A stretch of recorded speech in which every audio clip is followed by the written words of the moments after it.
everyone, welcome to a new episode of Carolyn Talks. This is the podcast / YouTube channel where I, your host, Carolyn Hines, film critic and journalist, speak to film creators around the world about their work, the industry, and what inspires them. And today I'm joined by Chanel Dupree to talk about her documentary.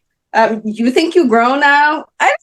In my head, I'm always putting the now at an end because that's kind of how Beijing say it, but it's actually you think you've grown, the adultification of Black children.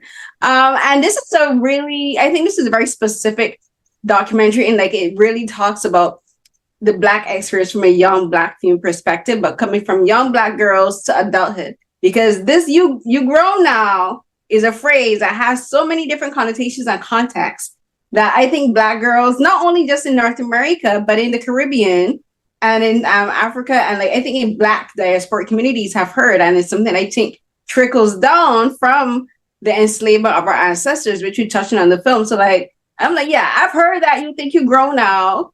Are you fast? You think you fast and that kind of stuff? So we'll get into all that. But this film touches on something that is very intrinsic in our culture and something that our older generations don't want to contend with. And the film is about confronting that and about the dichotomies of Black culture. And I think also how it interconnects with, I think, Christianity and progressivism. So like, thank you so much to Chanel for joining me to talk to me about her documentary. Yay! Thank you. Thank you so much for having me. I'm so happy. No, thank you for like reaching out to me about this film, because this is something that me as a Black woman and as someone who has talked about stuff like this before, about how Black young girls are treated, and something that I myself, even at 40 years old, I'm going to be 41 this year, I'm still dealing with the consequences and the ramifications and the trauma of a lot of what is discussed in this film.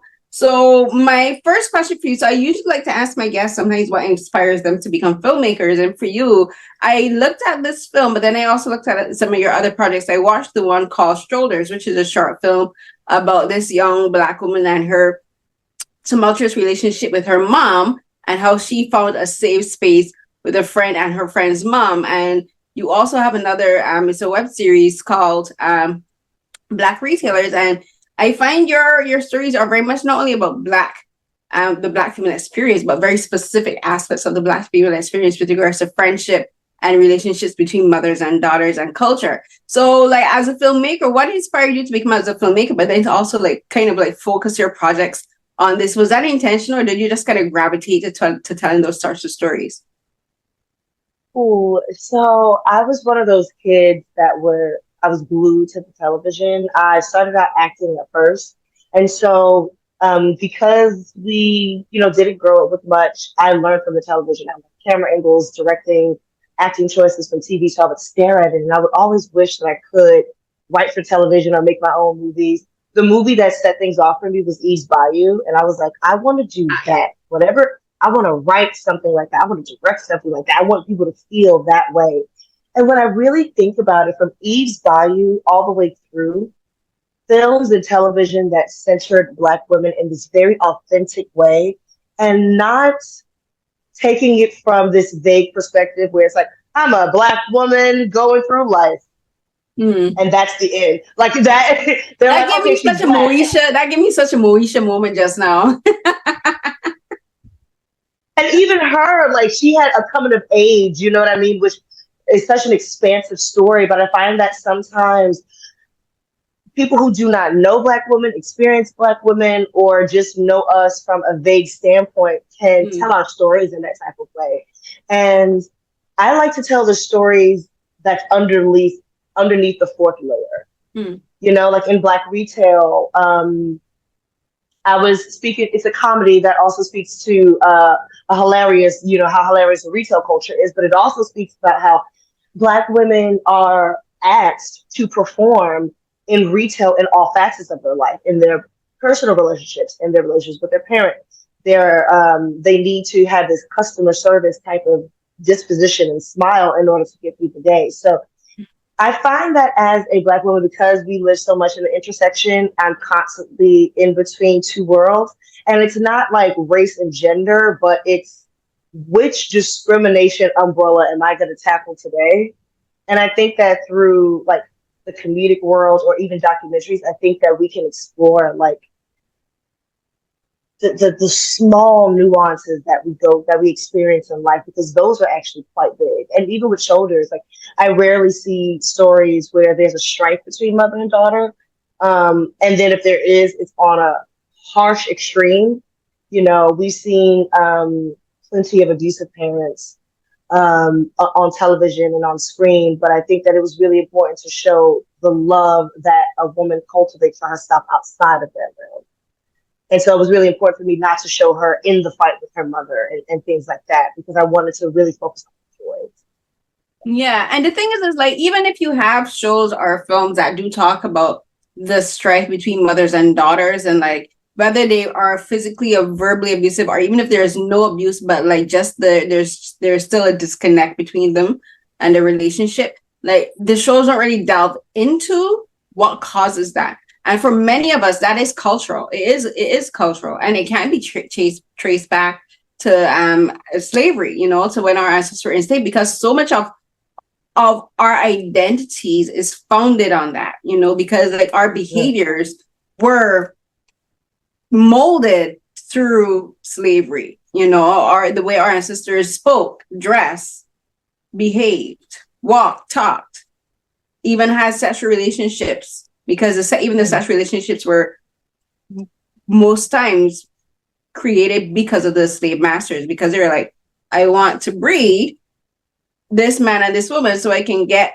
more children, one, to work in my fields, whether it be corn, cotton, tobacco, whatever, but also I want to be able to breed the strongest stock to sell them, you know. And like that, even that created such a disconnect in relationships between men and women in our society still today. In Barbados, we call it the village around mentality, where men just go around and getting women pregnant. And like that's literally directly traced back to slavery, because these men would literally be taken out to the different plantations to sleep with the different female slaves, you know. And like that's still a part of our culture today. It may not, a lot of people don't think it is, but it is. Like that mentality is still kind of seeped in there. And like in this film, like you're talking about how Black girls' bodies are viewed and spoken about by adults, can be traced back to that directly. So before we begin into all of that, I want you first to talk about finding the specific women that you have as guests in this documentary, because I think it's important to highlight them first, because they talk about their own experiences personally, but they also speak about the situation from a academic and a cultural perspective. So I'll just name some of them. So one is Dr. Shamari J. Yes. J. Akira. I realized autocorrect changed it from Akira to asking. So I'm like doubting myself, but it's Akira. You got it, okay? Because autocorrect being anti-Black right now. You got it, girl. Listen. Jessica Jenkins, who's a mental health counselor. And also you have Dr. Nikki Coleman, who's a sexual wellness and sexual trauma therapy specialist. And like I love that you have someone who dealt specifically with sexual trauma in the documentary. And then there's Mahogany L. Brown, Dr. D.L. Jones, Jory Mendoza, who's an educator, Dr. Nina Mercer. I'm like, her name sounds very familiar to me. And you also had these three young women who were ranged, I think, from 18 to 19, who were part of a panel discussion that you kind of had with them in a very, I think, in relaxed setting. But talk to me about finding this group of women to take part in the documentary, and just what it was like to find them, and how did you select them? Because when you have documentaries like this where you have guests being a part of it, it's very important that you get a well-rounded representation of people who specialize in different topics, you know, and to make sure that you get a really not only well-rounded but a well-researched aspect and a well-understood aspect of the discussion, because everyone's going to have their own not only opinions, but coming from an academic standpoint, they're going to research from slightly different angles. Absolutely. So once I crafted the film, so after years of research, I've been researching this film since 2017. So after researching it, I knew how I wanted the chapter to go. You see in the film, it's like broken down by like the origin and the dehumanization. I said to myself, I said, okay, I want therapists, because I need someone who, for the sexualization chapter, I need them to break down what early hypersexualization, how that maneuvers and how that trickles down into adulthood. So I said, okay, I definitely want that, because I want to track how adultification not only erases Black girlhood, but it also erases parts of your adulthood because you can't transition properly. So I said, okay, I knew I wanted her. I knew I wanted educators specifically to that specialize in Black women's studies. And from there, like outlining the categories in which I wanted people to speak to, I was able to find these women. So a lot of these women, because I've been researching since 2017, I've been like following on social media. Dr. Nikki, for example. I don't know if you know Kimberly Foster from For Harriet. Yeah, the name is, yeah. Love her. Love her. So For Harriet actually had a show where they were speaking of sexualization of Black women. And I watched the interview. I saw Dr. Nikki, followed her on Instagram, kept a mental note of that. Dr. Shamara, she specializes in talking about adultification and actually has programs for young Black girls. Kept her in the back of my mind. I had the pleasure of knowing the majority of the cast, though, like Dr. Nina Mercer, Mahogany L. Brown, Jennifer Falou, Chanel Gabriel, who ends our film. I had a wonderful pleasure of meeting them through poetry. I actually had a very small career in poetry, and I met them through that work. Dr. Nina Mercer was also my professor in college, and the minute I got that brilliant woman's email, I tucked it into my vest, and I was like, whenever I do this film, I need you. That was really how I found a lot of these women, and I have to accredit my casting director, Ron Artis Jr. He actually found the young ladies that I spoke to at the end. I let him know. I said, I want girls of all different backgrounds. I want to have a range of color. I want dark skin, light skin, brown, whoever. Just really open to speaking about their experiences. And I got really lucky. They were the first 3 girls to submit, and they were outstanding. They had to submit about a 1-minute video expressing why they wanted to be a part of the documentary and not to be clear out. I was just like, if I was this articulate at 17, I'd be running the world. So a lot of finding the cast was knowing exactly who I needed to speak to. Like, I know I wanted educators. I know I wanted therapists. And then I know I wanted women that were just connected to who they were, connected to being a girl, also connected to being a woman, and express that clearly. I wanted all of those perspectives because separate from educators and therapists, every Black person. There were, during the interviews, the crew kept stomping their feet. And remember when I told you that the sound design needed to get finished? It's because they were taking out foot stomps. And should have left. We kept a couple in. We kept like a couple of ones that I feel like the audience is also gonna, have that reaction as well with the group. But I did want like everyday women as well, like separate from academia, separate from like their practice, just people who can speak to who they are and their experience. Yeah, and I think that's important because every Black woman goes through this, and like whether we recognize it or not, it does happen. Black girls, whether they recognize what's happening, whether they recognize that it's sexualization and adultification of their bodies and of the culture, is happening. Watching music videos, it's there in music videos. Back in the day, we used to call them video vixens. And that actually informed, like, people would would compare young girls to like video vixens and say, oh, if you got this kind of body, you should go be a video vixen. That's hypersexualization, and they won't think of it as anything bad because they would think they're believing that they're getting a compliment. But it's like, why is that okay to say to first thing first? Why is that okay to say to a stranger? One, but why is it okay to say to a teenager or a child? So like it happens, and so having a broad women from different walks of life and professions and ages be a part of that is important because it is unfortunately part of our lived experience. And so like for the first, like, as you mentioned, the film is divided into a few chapters. So the first chapter is Stars in the Souls, which is the origins of adultification. And this is where like you begin the film, you trace it back to slavery. And basically is talking about how we know what happened during slavery, and people, I don't even as I'm here thinking about, I'm going to change what I was going to say because one thing I'm always cognizant of is me being from Barbados. I find that I do have a very different experience with how I relate to slavery to North Americans. And part of the reasons for that is because I'm from an island. So like the history is right there in our faces. Whereas like every day, like you walking down to school, you can pass a farmer plantation, and you pass the cane fields, and those cane fields were worked by enslaved Black people. Whereas like for someone in North America, they might never see a plantation because if they're from the city, from an urban or suburban environment, they might never travel to the South. They might never travel to a place where slavery existed. They know, but they might never see the actual places that it took place. Right, So because it's been covered with buildings and all of our plantations have been covered in buildings. Exactly, ours are not. Yeah. Our plantations are still standing. A lot of them are owned by the descendants of the former slave masters, or have been bought by Europeans who oh, I want to own a plantation house in the Caribbean.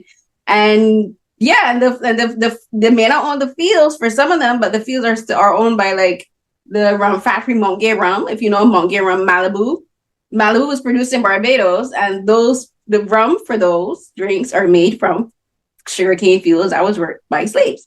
Like one of our national museums is a farmer prison where enslaved Black people were held, as well as Navy people, like men who mutinied or whatever, would have been held in the stocks there. So like that's a part of everyday life. For primary school, you go to a field trip to a plantation house.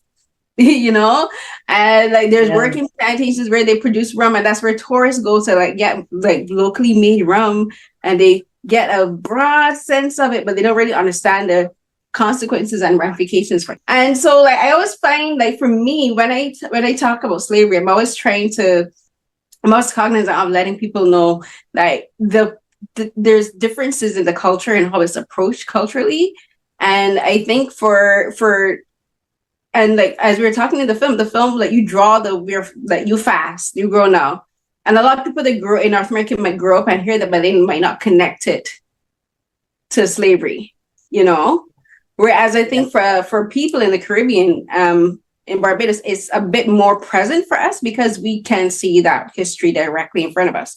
We see the paintings, we see the paintings of the young children working on the slave plantations, just like in malls and that kind of stuff. So, but this is something that is a part of our history, and you begin the film there. You saw it starts in the soil because cultivation, slavery began because they needed people to work the fields. They didn't want to use white people. They used Black people because they considered us hardier and more disposable. And that started there because the adultification of young girls came because the slave masters and their wives, let's not leave the white women out, they saw young girls as just there for them to use however they wanted, in a sexual way. And people always think of, only the white male slave masters sexualized. No, the women were there too. The women were sexualizing the boys and molesting the boys, raping the boys, and growing them up into becoming their mandingos, as the phrase came. That's where the phrase mandingo came from. Ooh. And like that's how our culture has always been. We've always been hypersexualized because of that, And then like we talk about colorism. Colorism comes from that because they favored the younger girls who were clear skinned, and the reason they were clear skinned is because they were the visible descendants of these slave masters raping their mothers. So they put them in the house. Whereas they put the darker children, their siblings, to work in the fields. And that's where the whole dichotomy of colorism comes from. The whole idea of being light skinned as being more preferable, being more beautiful, because they were kept in the house, so therefore they were seen as being more favored, whereas the people on the outside of the fields might not know what's going on in the house. So they don't understand that just because you're in the house doesn't protect you from the violence and the brutality, So like you bring the film back. So talk to me about starting the film there, because you like really literally took it to the foundation and to the soil. And you say all of this comes from there. All of this, everything that we still struggling with in 2024 comes right back to the soil. Ooh, you are brilliant. So just to even like piggyback off what you said and to also answer the question, you said that every Black girl goes through this. I think that's why I named the film You Think You Grown. That's exactly why I did. Because a lot of us don't know that that's adultification, or don't know that that's sexualization, or don't know. We know that we might have experienced it, but once someone can bring up a phrase or a moment from our childhood, then we can approach it, then we can analyze it. Every Black girl has heard, you think you grown? Or what, you think you cute? You think you fast, and it interrupts what you think of yourself, and you don't know that that snowballs later on. I think starting off the documentary with one, identifying what a child is and what they can understand, and then also like it's starting in the soil, because Black girls, Black women are always put under this malicious light. Like if a Black girl is dancing with shorts on, she's trying to tantalize someone. She's being fast, she's being loose, and she's just dancing in 90-degree weather, and that's why she has shorts on. So I think immediately connecting it back to where it is, it strips the maliciousness out of everyone's psyche. Because I think everyone is going to go into this film seeing, Dismantling Adultification, but really seeing You Think You've Grown and thinking, okay, I'm about to tell these young girls to put on pants and cover it up. And they forget the dismantling adultification part. Mm-hmm. So I think starting it off right then and there, I think it defines it very early. I want you to understand that how you think comes from this place. And we do bring it back up, even in the second chapter, when we talk about sexualization, we bring it right back to how we were sexualized early during the antebellum period. But I think starting it off with where it connects to allows people to understand where their bias comes from. And I think it starts the film off with accountability. Mm-hmm. Because it's not just, white people who say it to us, it's everyone. We hear from our aunties, our grandmothers, our mothers, every elder. And I think whoever comes to see this film, if you have said that to a young child, it makes you go, I want to teach you right off the bat, right in the beginning, where it's coming from. Mm-hmm. So, yeah, I think that's why I really want to start with in the soil, because you always want to figure out when are you going to connect it back, and when are you going to, right here. And I'm going to show you examples from, social media and our everyday culture as to how it relates back to slavery. Yeah. And we'll talk a bit more about the hypersexualization. But the reason I mentioned that first is because in the beginning, because when you talk about the soil, you talk about we were never really seen as children. And again, that has to do with not only slavery, but even after the abolition of slavery, not in context, the abolishment of slavery in the Caribbean, and I would say Latin America, South America, North America, Black children never stopped working, because the plantation houses were like, they lost their money, but you still have to work, children still have to work the fields to help their parents earn money. They were sharecroppers. You got children who, if the girls weren't working at home looking after their siblings, the boys are in the field working alongside their parents, trying to earn a few pennies a day, to feed each other. And then after that, you grow up and you become a domestic laborer. You go work in some white person's house or some wealthy Black person's house, and to look after their children, cook for them, clean for them. That's where the term domestic labor comes from. Black young girls and women and men working for white people, working for wealthy people after slavery. They never got to have a childhood. The idea of expecting young Black girls to look after their siblings, again, can be traced directly back to that. My grandmother was she would be what we would be called now a PSW, which is a personal support worker, which is basically like an at-home nurse. But that was her job.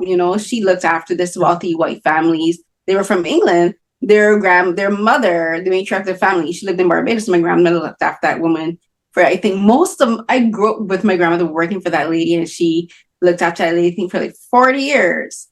And but my grandmother worked for them, and there were so many other women like them. I worked as a maid, I've worked as a maid privately and worked as a maid in hotels. So I've done those kind of jobs. That's common. It's common for us to look after people's children. I've worked as a nanny. My first job out of secondary school was a daycare. I worked at a daycare nursery. That was my very first job out of secondary school. But even before I graduated, I was still working in retail. Black retailers. I'm familiar. I worked at a men's fashion wear store at Beds. You know, I worked, so in the Caribbean, like we're not only Caribbean, but in Black community, we're expected to work from very young, you know, because our parents are like, oh, you got to help support this family. You know, you're a teenager, you're a child, but you got to help pay the bills, especially if you were growing up with a single mother. I had a single mother. My mom like, oh, 14, 15, go work. Gotta help pay the bills. But my bill was I helped pay the electricity bill. My sister would help pay the water bill. My sister started driving. She would help put money in the car for the gas and that kind of stuff. Like that's an expectation. And like when I was watching the film, I never really thought about it until I was actually watching the film. I was like, yeah. I was like, what would I like? Did I ever? I had a childhood. Like I watched TV. Sesame Street. I had like the time running around in the field and like running down the street with my friends. I had all of that, but then it was like I was also working from a very young age. I've never not been working, right? And like that's so common. That's expected of us. Like we don't ever really have full childhoods unless our parents are financially in a position to do it. You know, and so like the film again starts there where it starts. The adultification also comes from the labor that comes with that. Yes. So because of the labor, because we're seen as being viable for work from very young ages, people start to see us as adults and mature as children. You know, they're like, oh, you can go work, therefore you're an adult. Yeah. You're an adult. Because you can provide food or something for the family, now you're an adult. However, stay in a child's place, however, be an adult. It's like I can't be in two different spaces at one time. I can't be an adult but also be a child at the same time, but you're expected to do both. Yeah, they'd be like, you need to be more mature. Okay, you're being mature. Now why you think you didn't grow people's fit? I work 40 hours a week. I love that you tied it into church too, because again, I grew up in Pentecostal and Adventist church. They'd be like, go be a child, go do child things here, but you still expected to have a position in the church. If you want to be an usher, a secretary, a chorale leader, all these kind of things. You want me to take on adult positions of leadership at that, go like lead a children's Bible study class, that kind of stuff. But yeah, still be like a child. What is it? At home, you got to do all of these chores. Technically adult, which I'm not against chores. I believe in chores, but there's still a level of responsibility where you expect your child to make decisions that an adult would think like, okay, is this time I have to get up, go clean my room, get up, go wash the wares. When I was in school, I wore a uniform, press my clothes for school the day before, you know, clean my shoes the day before school, you know, make sure my backpack and everything packed, you know. But it was time for me when I was old enough to do my own hair. Those are technically grown things to do. Right. And a lot of like older, you know, siblings, they're cooking for 5 people and you know what I mean? Like cutting a whole chicken at like 13 and you know, free go make sure the chicken thawed out before I get home. So technically grown. Yes. And that's all part of our experiences, you know. And like the film really made me think of that. It was just I've never really thought about it in that way, but I'm like, yeah, like I've been doing growth things my entire life, you know. And that's how we get to adulthood. We're tired because we've been adulting for way longer than we realize. Mm-hmm. You know what I mean? Childhood was kind of cut off, and adulthood started too early. So it's like by the time we're in our late 30s, early 40s, I'm pooped. I've been grown since I was 11. Mm-hmm. It's a lot more years of adulting that I'm supposed to have. Right. And because you said you were writing this film from 2017, you started doing your research around that time when you were like finally actually in the process of recording the interviews and stuff. Like, and for this particular segment of the film, what were like, because so much is discussed in the film, but like, what were the things that like you guys, like you and the other ladies talked about that perhaps didn't make it into the film with regards to this particular idea of being adult? Because I think adultification is such a broad term because it can do with sexual hypersexualization. It could do with familial responsibility, like economic responsibility, educational responsibility. And like you touch on all of these different things, but what perhaps was something that you guys talked about that you just weren't able to fit into the film, like maybe for timing or didn't really quite work with the theme? We have so much left on the cutting room floor. We have enough for another 1 hour film. Like there was the first cut of the film was almost 3 hours. There's so much. Oh my God. I would say a lot of the ladies speaking of their experience in school, being adultified by teachers, by administrators, also peer-to-peer adultification because they dealt with it in the class and by their parents. Now their friends are doing you think you grown, you think you fast, and you being fast. Ostracizing other young ladies that are their same age because they think that they're being sexual. Just a lot of the internalized adultification we have to cut out. How religion also interrupts, has a lot of adultification, but also that blend kind of interrupts girlhood as well. Oh my God, the young ladies spoke a lot about social media and the effects of that. I really wanted to speak to them because you and I had the pleasure of having a childhood without having to go and see memes of ourselves, worry about being recorded outside in public. You know what I mean? Like, if I was 12 years old looking at the things that people say about Black women online, I would be so sad. Like, I probably wouldn't even want a social media page for how rampant and like widespread it is. I remember, reading like in magazines and stuff, but never to look at kids. I had High Five, which is a platform, which High Five was before Facebook, and I'm convinced that Mark Zuckerberg stole the idea from Facebook and High Five. That's all I'm going to say. But I'm serious. Like, if you go look at, you probably can't even find High Five anymore. It was spelled HI with the number 5, but that was big. I remember. it was High Five, and then it was MySpace because High Five sat right in that pocket. But I'm glad I wasn't on the precipice, like, not only because we didn't have social media as it is now, but also our cell phones were camera capable. So I'm glad. Hello. If we wanted to upload pictures, they weren't coming from our phone. We had to download pictures from not even a flash drive, a floppy disk. Yep. And put it on. So we had too many extra steps to make it worthwhile. Or like portable cameras and take it to the pharmacy, get it developed, wait a week, come back. or if you had a film, they have film cameras. If you had a camera that was printed on film, you have to take a picture of the actual picture to put it up on the computer. It was like too many extra steps to make it worthwhile. But I want to talk a bit about the internalized adultification, because that is something that we don't really, I don't think that really sits with us until we're older. And in speaking of internalized adultification, that's where like we expect so much from ourselves. We judge ourselves based on the way that people judge us, and like that kind of stuff in particular takes years to do, especially if you don't get therapy. I have yet to get therapy. I know I need therapy. But as an adult, like that stuff, like it puts so much pressure on us, like, especially as Black women, where we're so very conscious of our bodies, and that's where a lot of the internalized adultification comes from, because people put so much pressure on us and it leaves such a deep imprint on us. So I want you to talk about the internalized aspect first. When I first told people that I wanted to do this film, it was like, yes, the white man. I was like, yes. And we also have internalized it, because I didn't grow up with white people.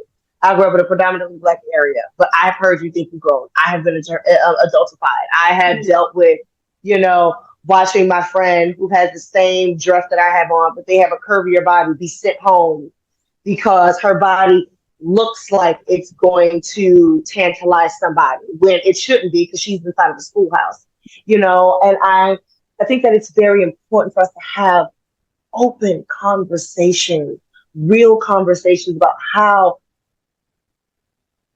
an oppressive bias has internalized in our community, and we need to get it out. It's the same as colorism. It's the same. We have internalized these ideals and we perpetuate it back and forth because, of course, we've been fed adultification our entire lives for years, over 400 years now. So, of course, we're going to internalize that.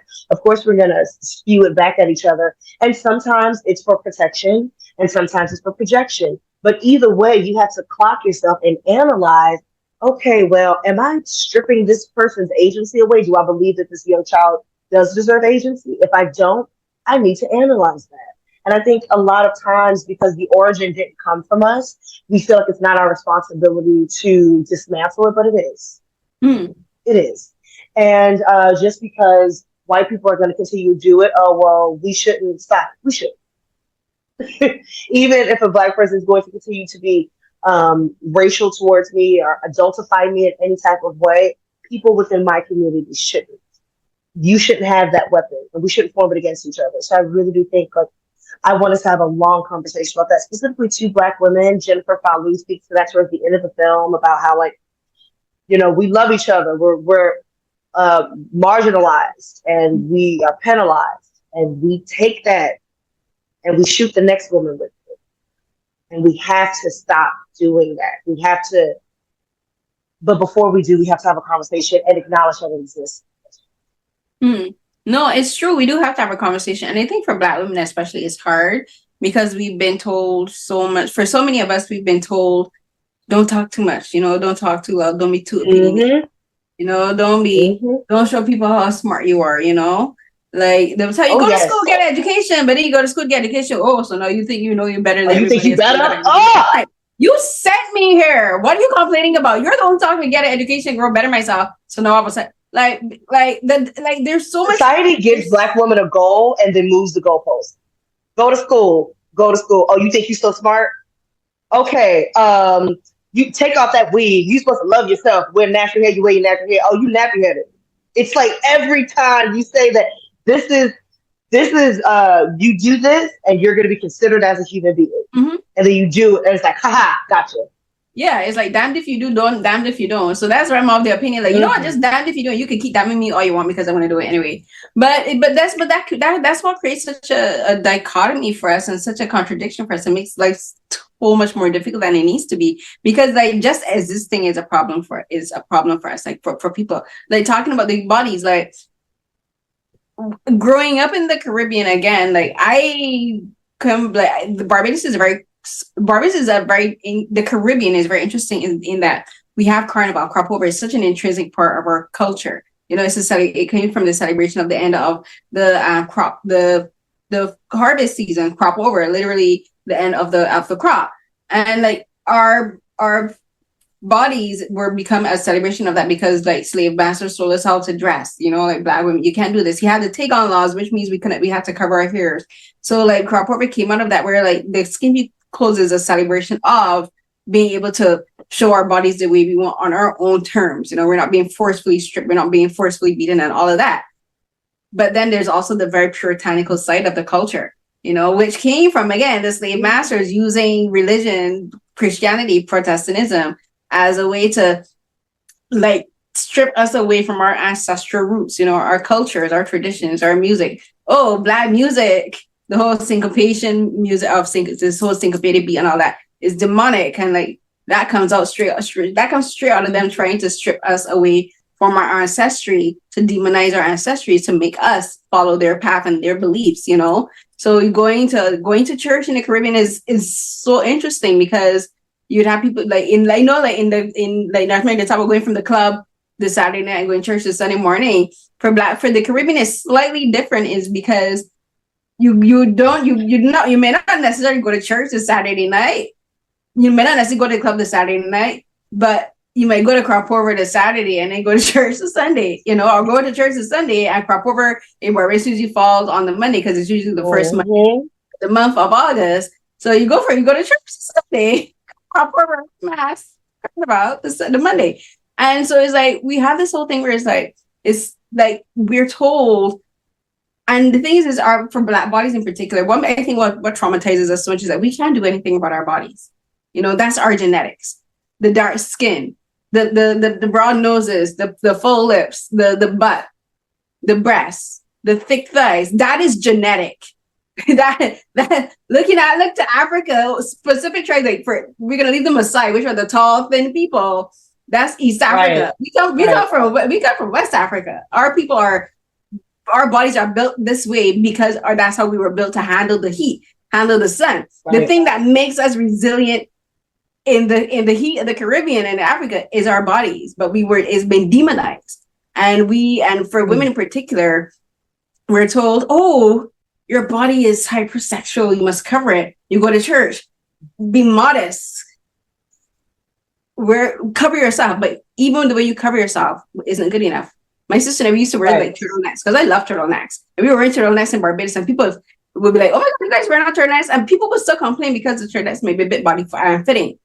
because we got big breasts, big thighs, big butt, whatever. And it would be like, I'm covered. What more do you want from me? But yes, still, and I'm going to tie it into Islam now, because they still complain about how Muslim women dress. Mm-hmm. I'm like, why are you guys complaining? You talk about you like, you know what I mean? And like, and the reason I bring that up is because it's like, if I go and dress the way how a Muslim woman dress now, you people would still find a problem with it, because it's not about modesty. It's about you controlling the way I dress. It's about you wanting me to fit the way you want us to dress. And that's something that Black women contend with all the time. And the film talks about that. And the thing that makes it so traumatic for us is it starts from young. And it's like, what are we supposed to do? Right. So I want you to talk about the whole idea of the sense of helplessness, because for all of the women, like even these women who have like, they're doctors, you know, they're educators, they're speakers, they're poets, there's still, when they're speaking, there's a sense of helplessness that comes through in the way they speak, you know. Like we got the 3 girls who are talking about this as teenagers, they're going through it. But you have these women who have all of these accolades and all these academic distinctions and these diplomas and these masters and all that, and like there's still this sense of helplessness in the way that comes through in the way they speak. Yeah. I think we were promised that our accomplishments and our accolades will overpass discrimination, will overpass even our feelings. You know, even when someone says that they're upset about something or they feel uneasy about something, someone brings up the accolade, but you just won this and you just got this, and that doesn't take away from the human person. And I think when all of those 12 women sat down, they were not professors, they were not award-winning playwrights, award-winning poets, star educators and principals. They were just women reminiscing about being a girl. And I think even though you have lived a full life as an adult and you have reached incredible heights, there is a certain longing you have for that child. And because it doesn't go away, the inner child is very real. It doesn't go away. And there is a normal human-like yearning and longing for the little girl who didn't get that extended time. And even though as an adult, we get to have our own inner child time, we get to carve out what our child's like joy comes from and how we express it now, it's never going to be like it was when we were simply a child. So I think it's wonderful to, you know, you see their accolades at the bottom, but then you hear them speaking and often while we were shooting, you would see them stop and, wow, damn, that did hurt me. They're realizing right now, I did pre-interviews with everyone 6 months prior to filming. And it was just a standard, like 5 questions. When we shot, it was about 20. So I wanted them to kind of get a sense of what they were going to be asked in the initial shooting. And even in the pre-interview, it's like, yeah, I didn't even think about that until now. A lot of them haven't thought about it until now. You know, they're coming in with their expertise and with their knowledge. But when it turns into what was your experience, it's very interesting to connect the statistics to your lived experience. And I think we watch in real time all of those women do that for the first time in their life. Yeah, like there's moments of realizations, and like what was it? There was a moment where they're talking about in like the 2nd chapter when they're talking about dehumanization and sexualization of violence, and like for instance, you talk about the catcalling, and we know what physical assault looks like. We know what sexual assault looks like. But it didn't occur to me that like catcalling, in a sense, abstractly from what's the word I'm looking for? Not educational. There's a particular word my brain is refusing to come intellectually. Intellectually, we know that catcalls is inappropriate. That is the sexualization. That is you know, sexism is misogyny. But we never really think of it as actual violence that you need to actually recover from.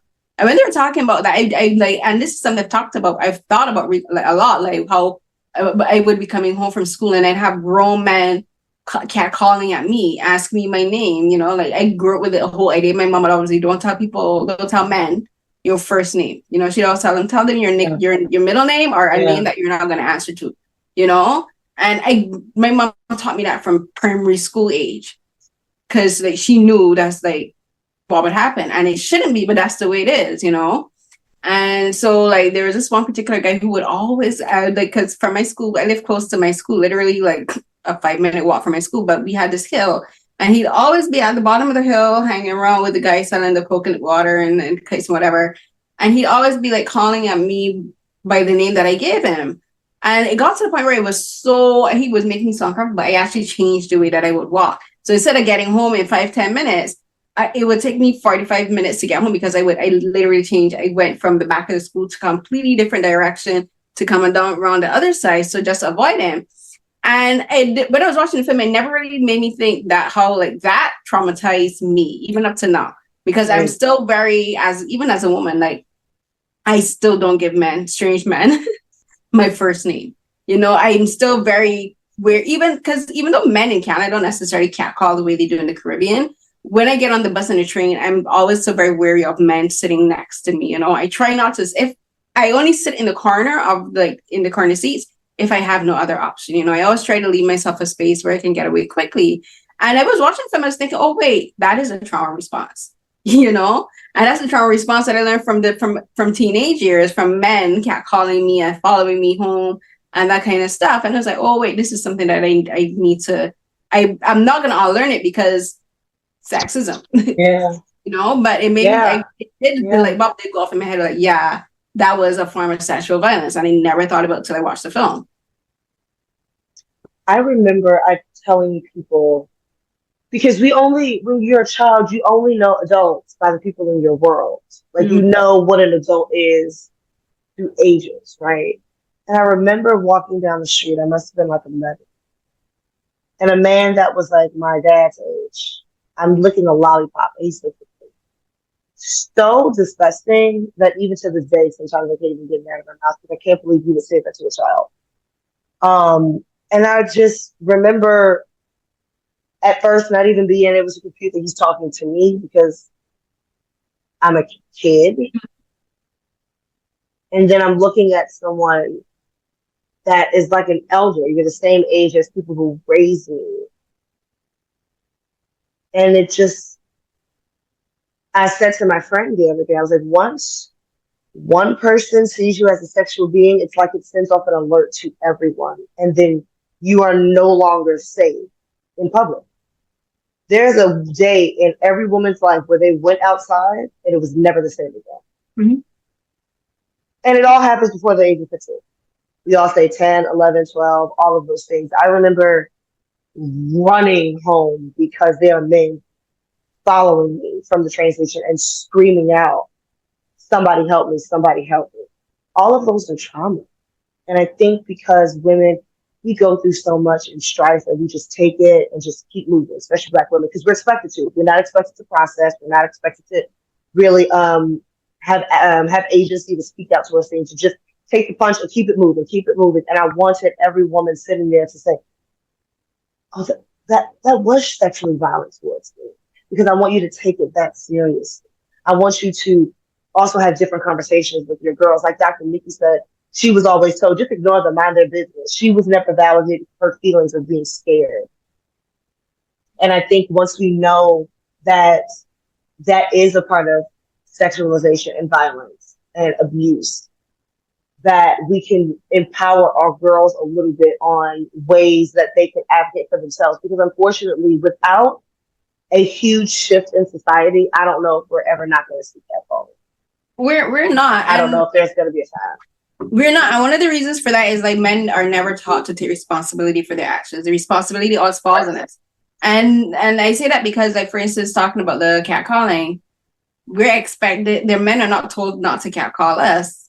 We're expected to change our behavior so they don't catcall us, you know? Even though ignoring them could lead to angering them and possibly hurt you. Exactly. Right. I'm expected to not acknowledge my real name, because giving a man my real name is a possible danger. You know, I have to change my entire route to get home because of a man following me, a teenager. This was around from grades from you guys. I'm not sure what grade it would be, but we would say second form in secondary school. So it was 12.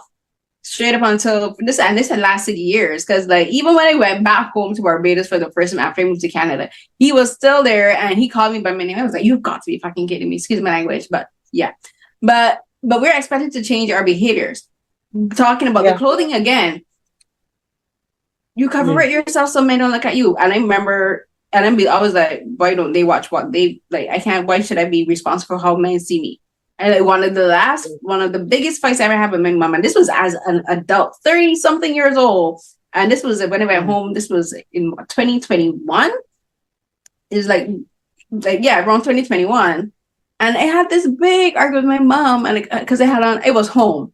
I was in a crop top and I was in shorts. And I remember I left home to go to the corner store to get a drink, a Plus, my favorite drink. And my mom was like, you shouldn't be walking like that because like you don't want the men looking at you anyway. I'm like, wow, how is the way they look at me my responsibility? I'm like, how is that my fault? How am I supposed to make myself uncomfortable? It's hot, blazing hot in the Caribbean. I'm a grown woman. I'm in my 30s. And I'm dressed I'm not naked. I'm in like a crop top and shorts. Why am I supposed to change the way I look to suit some random man first that I'll never see? Because I was to go back to Canada. I don't even know who he is. Some stranger that is not even going to last in my thoughts. Why is that my responsibility? Right. And I'm like, and there's no gateway. There's no easy route. If I'm covered head to toe, I will be harassed. Women get harassed. There's no like. Thank you.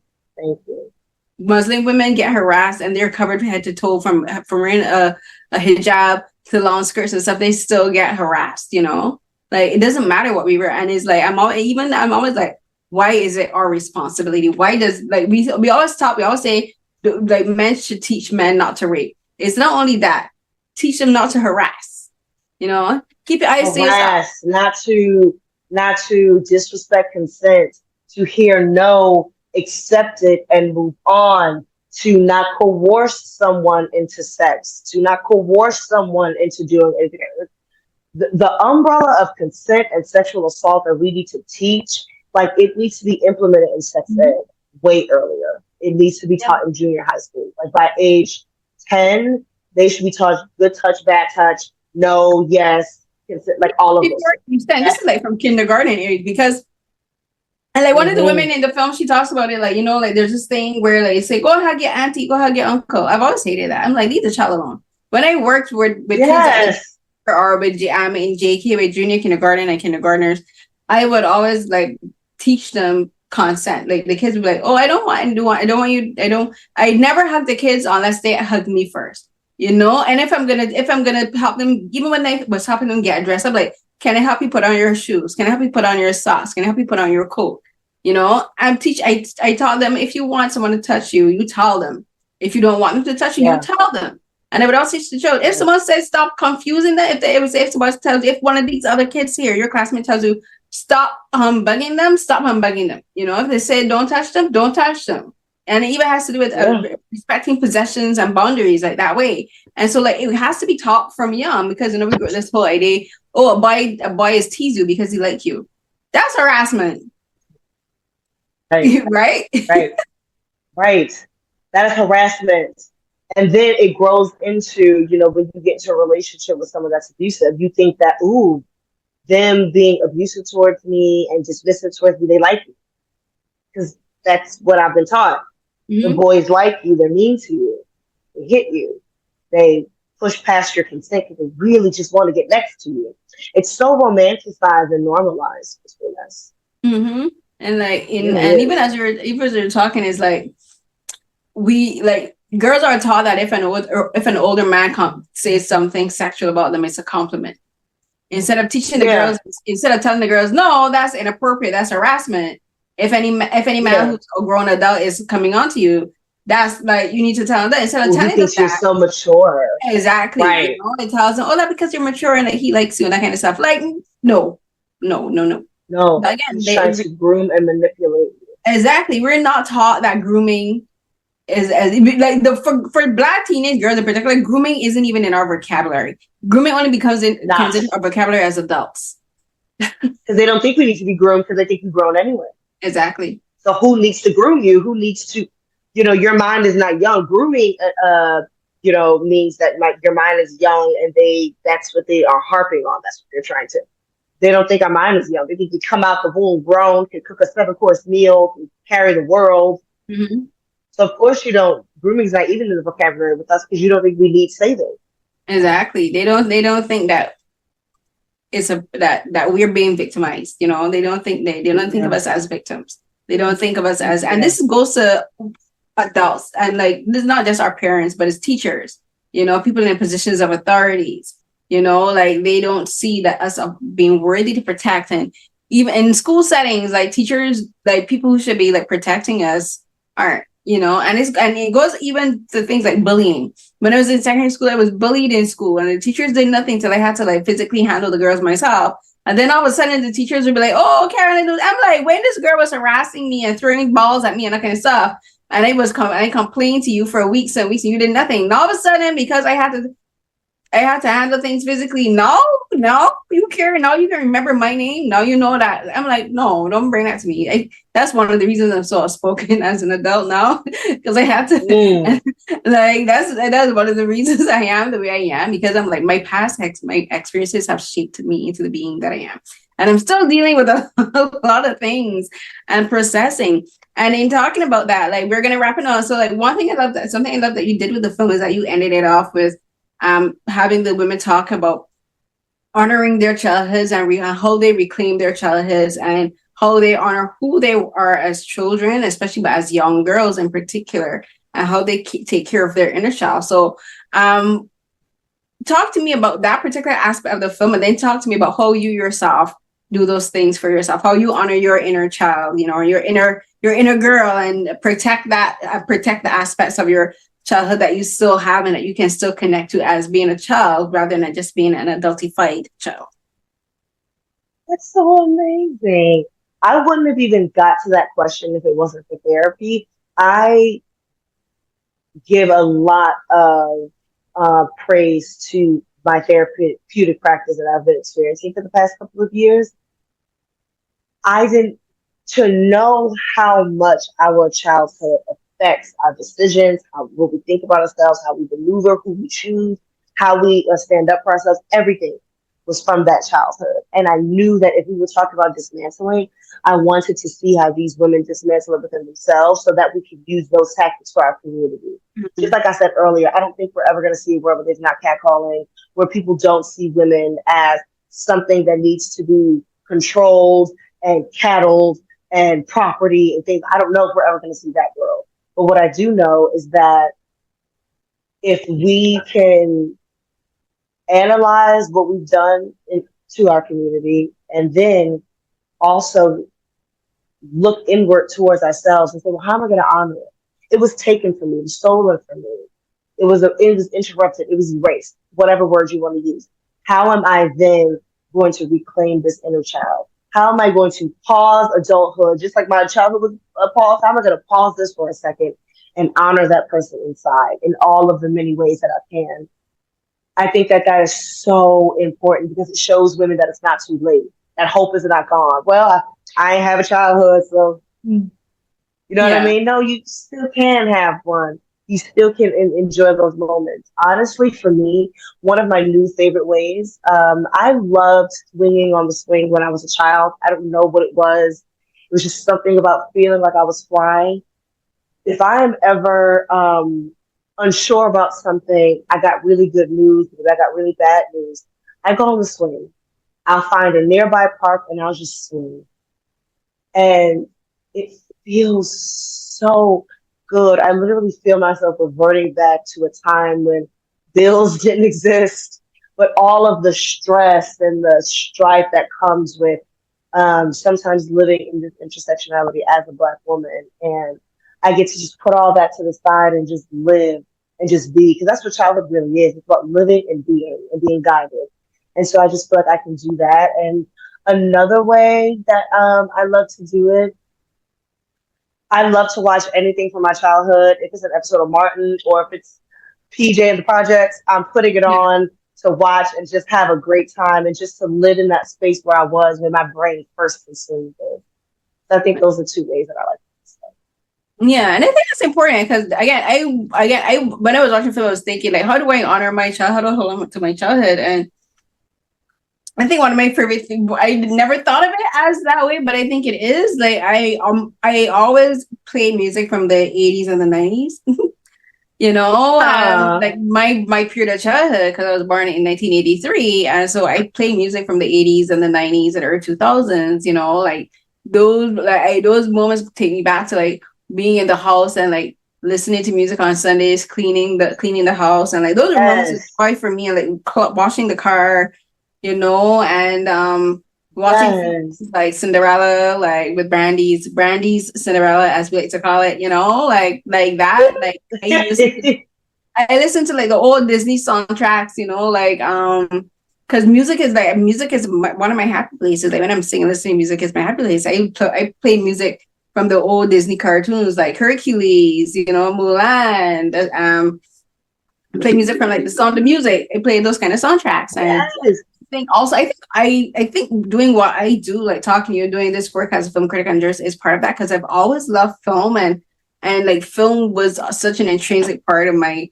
childhood, and watching. Well, the time that I watched films was the time I didn't have to worry about anything. You know, like I didn't have to think about what was next. I would just enjoy the film. The thing that I wish I could do is go to the beach. Like there's a beach here, but it's not really a beach. But the water is not seawater. But right.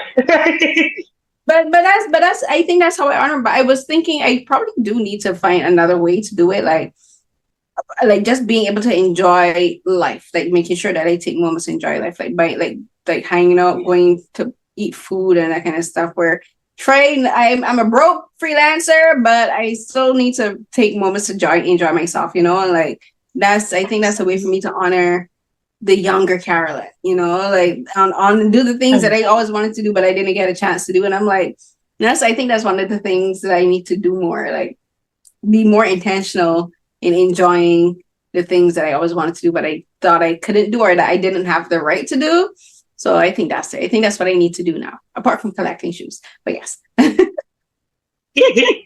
I love it. I love it.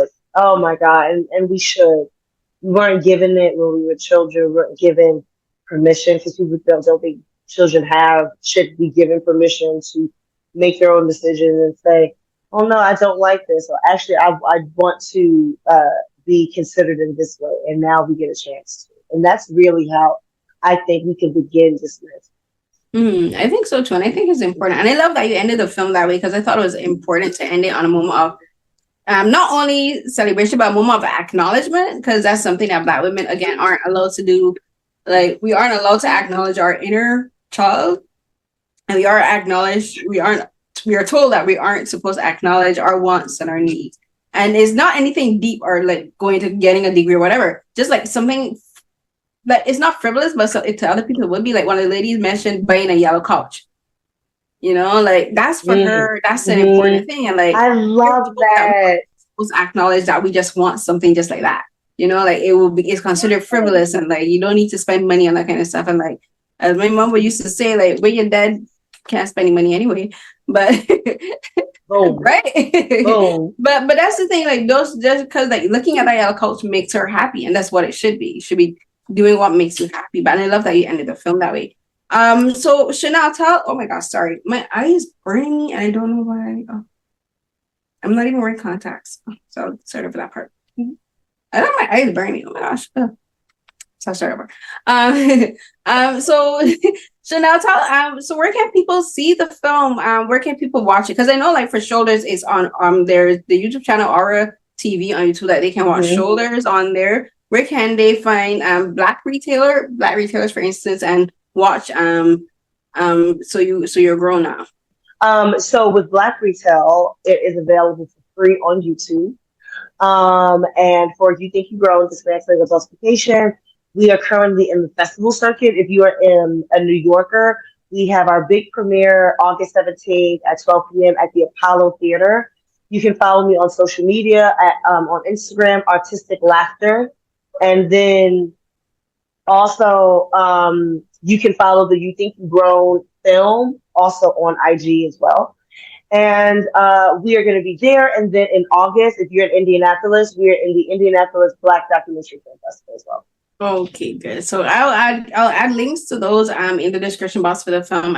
Thank you so much for talking to me, Chanel. This was such a great conversation. And I love that the film made me think of my childhood in ways that I didn't think of it, but also as my adulthood in ways that I haven't thought about it. And I think about a lot of things. So I like that it made me think of things in a new way. And thank you so much to the ladies who were your guests on the documentary. Like, they were so insightful and they were so honest and I think so very open about their experiences and about their thoughts into the three young women. Like, I just hope for better futures for them, and that I think like making the film and being able to speak to you would probably give them a few tools to handle certain situations and to like advocate for themselves. Because I think the part of the film is about that really to me comes away from the film is learning to advocate for ourselves. And not only not only advocate for ourselves with other people, but for ourselves, to like listen to ourselves. So I think that to me, that's one of the things that really comes out of the film. Absolutely. Thank you so much. And the fact that you felt that, you saw that, that's exactly what I wanted my audience to see and to feel. And that means the world. Thank you. I'm so glad that you felt seen and heard and valued by the world. Truly. I did know. Thank you so much. Yay. Thank you. Congratulations. Thank you.